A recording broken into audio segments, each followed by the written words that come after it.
So I wanted to talk kind of candidly about a word that you guys have actually used several times, as I've seen in your discussions, and it's a word we're getting ready to talk a lot about because it's very important in calculus, and it's the word continuous. Also, a word that you might see related to it is continuity.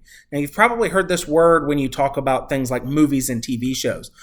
Things that have continuity errors are things that don't quite make sense because everything just doesn't line up. It's not a smooth transition from one part of the story to the next. So that's kind of the same thing that we're going to talk about here. And like I said, you guys have done a great job of using this word throughout your discussions to try to describe things you're learning now using old words that you already knew. All right, so the first thing I want to talk about is the definition you probably heard of continuous from your other math classes. And that's continuous, meaning you can draw it without picking up your pencil. That means I can draw the entire function from one end to the other without ever stopping and having to move my pencil elsewhere, or drawing an open dot or something like that. I can just draw the whole thing without stopping or breaking or changing anything.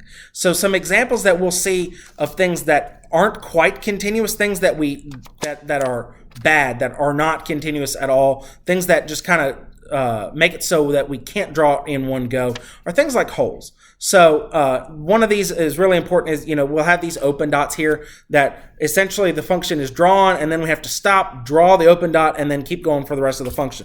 We might also see an example of a hole where there's a dot somewhere else on the graph, and that still counts as a hole. It still counts as a place where it's not continuous.